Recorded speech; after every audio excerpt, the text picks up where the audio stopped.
Assalamualaikum warahmatullahi wabarakatuh.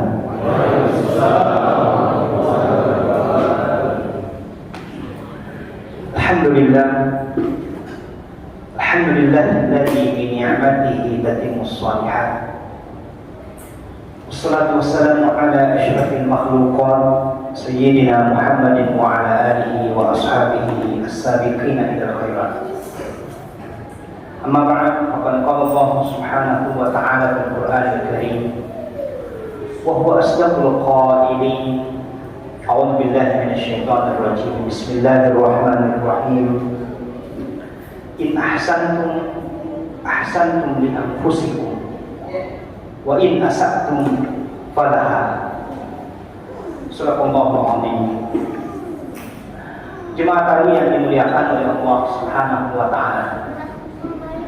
Insyaallah pada malam hari ini kami akan membawakan materi tentang 3 prinsip utama di dalam melakukan kebaikan.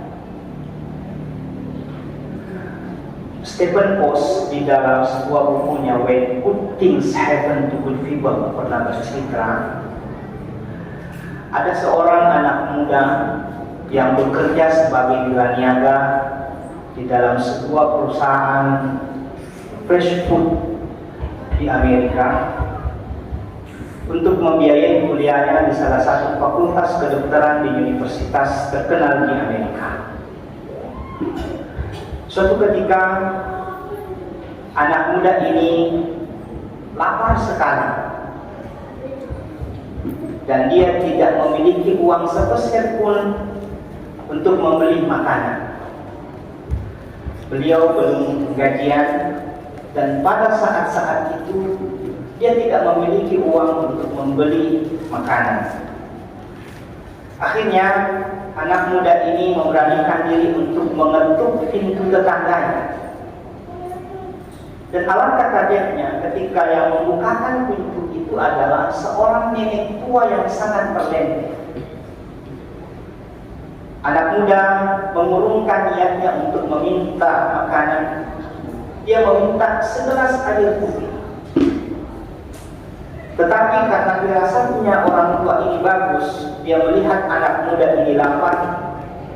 Dia kasih segelas susu dan sepotong roti. Anak muda bertanya, berapa harganya? Nenek muda menjawab, saya diajarkan oleh ibuku untuk tidak mengambil imbalan dari kebaikan-kebaikan yang saya pernah berbuat kepada orang lain.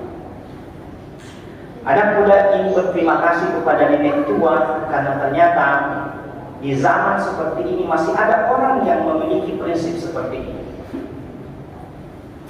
Bertahun-tahun kemudian, nenek tua jatuh sakit. Sudah diundang beberapa dokter untuk datang memeriksa penyakit yang diderita oleh nenek tua. Namun tak satu pun dokter yang mampu mendiagnosa penyakit apa yang diderita oleh nenek tua ini. Yang pada akhirnya seluruh dokter berkesimpulan bahwa nenek tua ini harus dirujuk di rumah sakit yang besar di kota New York. Dilarikanlah nenek tua ini di rumah sakit terbesar di kota New York. Sewaktu dia berada di IGD, yang menyambut nenek tua ini adalah pemuda tadi yang sudah berubah statusnya menjadi dokter. Dia melihat raut mukanya, dia melihat warna rambutnya, dan dia memeriksa dari mana nenek tua ini berada. Dia cek alamatnya dan dia sudah memastikan bahwa nenek tua inilah yang pernah kasih saya sepotong roti dan segelas susu. Akhirnya anak muda ini yang sudah berubah statusnya menjadi dokter, dia mencoba memberikan pelayanan prima terhadap nenek tua. Dan berkat pelayanan primanya, nenek tua sembuh dari penyakitnya. Namun ada satu hal yang mengganjal di pikiran nenek tua ini tentang biaya rumah sakit yang nanti harus dibayar ketika dia akan keluar dari rumah sakit. Anak muda ini melihat kegalauan nenek tua, dia berani meminta bil yang mesti dibayar oleh nenek tua ini di rumah sakit. Diambillah kwitansi pembayaran itu dan dia selesaikan secara sembunyi-sembunyi di administrasi rumah sakit.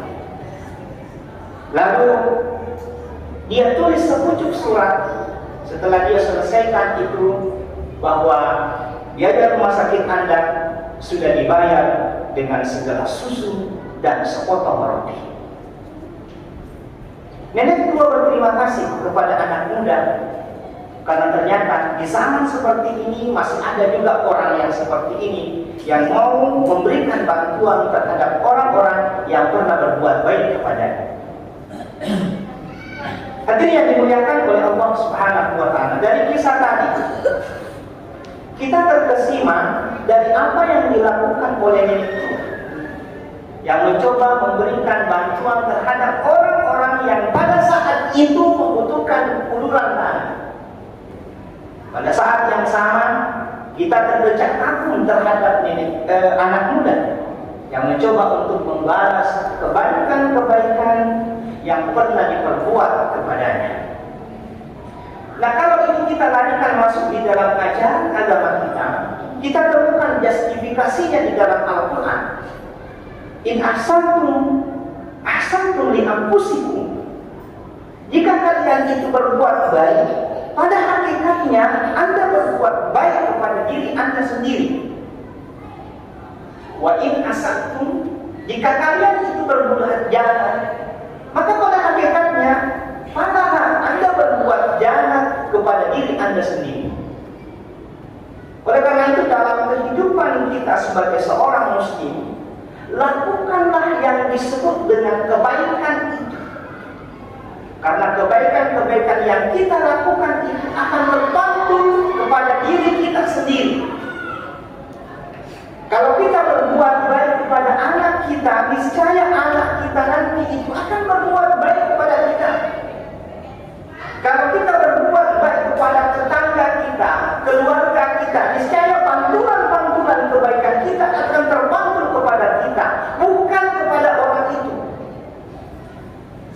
Sebaliknya, kalau kita berbuat jahat, bukan kita berbuat jahat kepada orang lain, tetapi kita sebenarnya berbuat jahat kepada diri kita sendiri. Oleh karena itu dalam kehidupan kita berlaku apa yang disebut dengan hukum resiprositas, hukum balas membalas. Kalau ada undangan, misalnya kita diundang untuk pergi pengantin dan kita rajin untuk menghadiri undangan itu, insya Allah kalau kita mengadakan pesta, pasti banyak orang yang datang kepada kita. Kalau ada orang yang meninggal dunia dan kita rajin pergi bertakziah, berbela-sungkawa, insya Allah kalau kita meninggal, itu pasti akan banyak orang datang kepada kita. Karena kebaikan-kebaikan yang kita lakukan itu akan terpantul kepada kita sendiri. Meskipun sering kita temukan bahwa sering kita kasih orang susu tetapi dibalas dengan tumbang.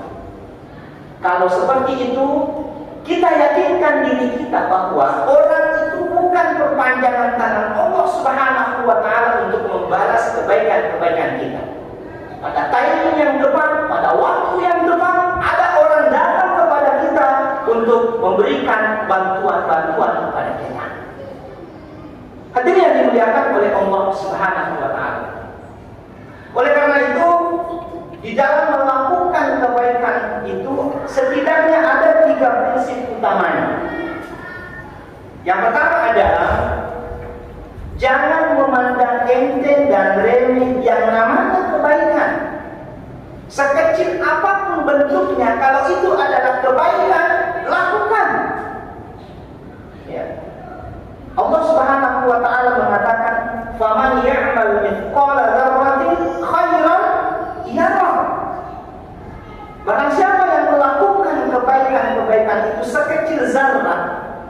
sekecil apapun itu, kita pasti melihat kebaikan kita.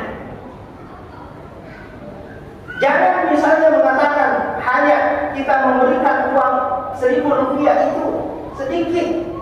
Siapakah orang itu sangat membutuhkan uang 1.000 rupiah itu, dan itulah yang diingat oleh orang dari kebaikan-kebaikan kita, dan di saat-saat yang lain itu orang itu akan datang kepada kita untuk mengulurkan bantuan kepada kita. Sebaliknya, jangan juga menganggap enteng yang namanya dosa dan pelanggaran. Sekecil apapun bentuknya, kalau itu dosa dan pelanggaran, hindari. Karena pasti kita juga akan temukan dari dosa yang kita lakukan itu. Wa man ya'mal mithqala dzarratin syarran yarah. Barang siapa yang melakukan dosa, melakukan kejahatan, sekecil apapun bentuknya kejahatan itu, kita pasti akan melihat balasan dari kejahatan kita. Kalau di dunia kita tidak tertangkap oleh polisi, tidak tertangkap oleh jaksa, tidak tertangkap oleh KPK, pasti di akhirat kita tidak bebas dari pengadilan Allah Subhanahu wa Ta'ala. Maka sekecil apapun bentuknya, kalau itu kebaikan, lakukanlah. Kemungkinan kita hanya mendorong mobilnya tetangga kita yang lagi mogok, yang lagi tidak suap kakinya, itulah yang dinilai oleh Allah Subhanahu wa Ta'ala sebagai kebaikan kita, dan itulah yang bisa kita mengantarkan kita masuk ke dalam surganya. Ditemukan di dalam sebuah riwayat, ada seorang perempuan binal yang memberikan air dari anjing yang kehausan, dan itulah yang dihitung oleh Allah Subhanahu wa Ta'ala sebagai kebaikannya, dan itulah yang mengantarkan masuk ke dalam surga. Tetapi sebaliknya ditemukan juga ada riwayat, ada seorang perempuan yang mengurung kucing. Akibat kurungan itu, kucing ini meninggal, kucing ini mati, dan itulah yang dihitung oleh Allah sebagai bentuk kejahatannya.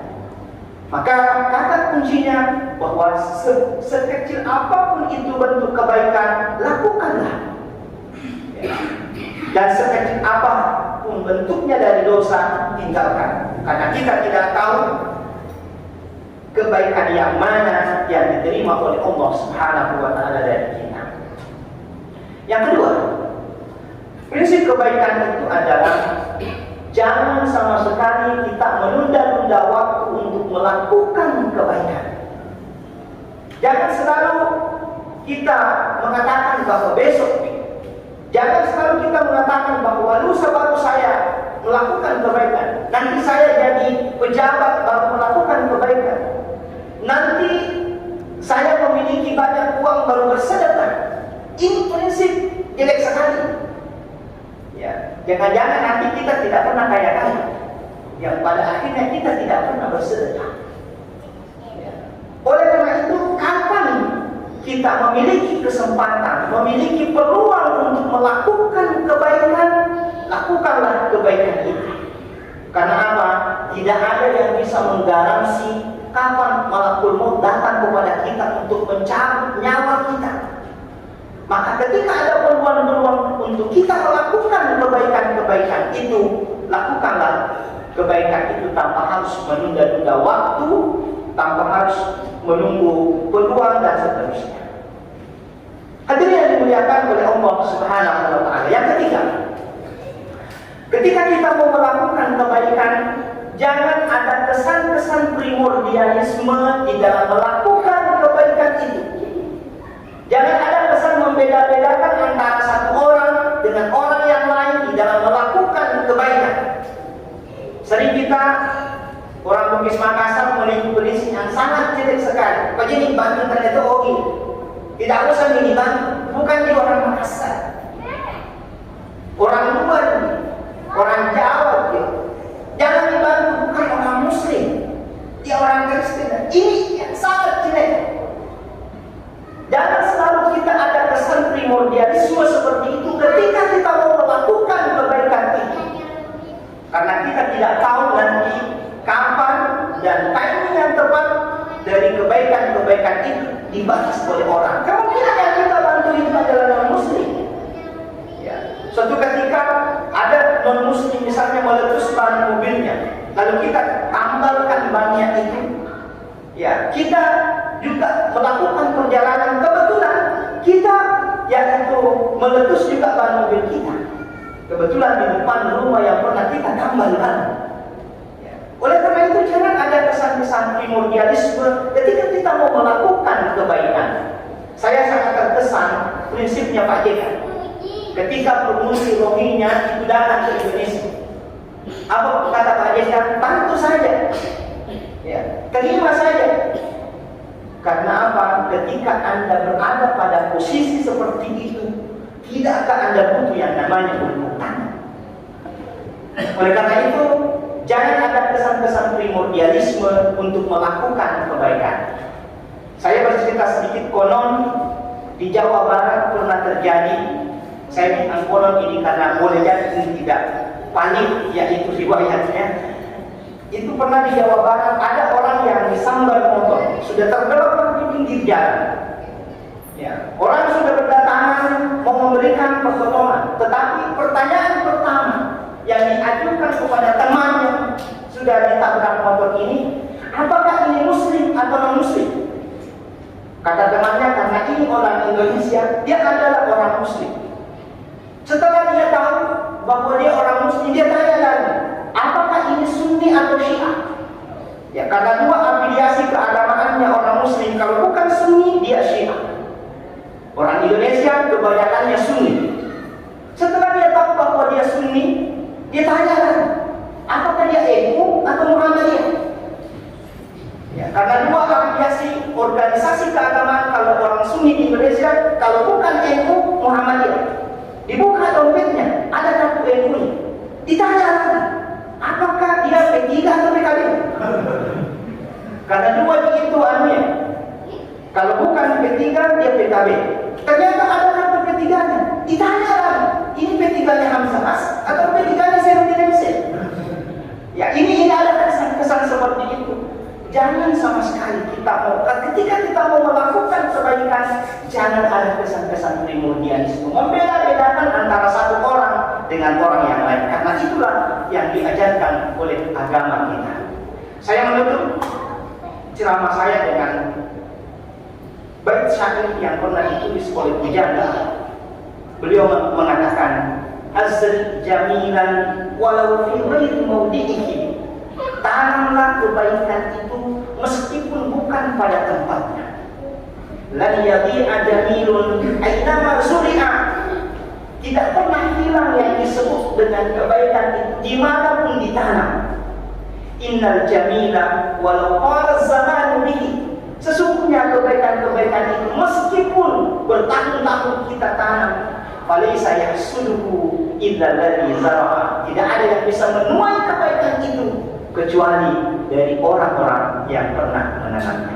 Inilah renungan-renungan malam kita di malam ke-7 ini. Mudah-mudahan kita tetap memperhatikan, yaitu untuk selalu melakukan kebaikan-kebaikan itu.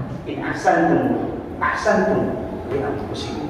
Jika kalian berbuat baik, pada hakikatnya Anda berbuat baik kepada diri Anda sendiri. Lebih dan kurangnya mohon dimaafkan. Hadanallahu wa iyyakum ajma'in. Wassalamualaikum warahmatullahi wabarakatuh.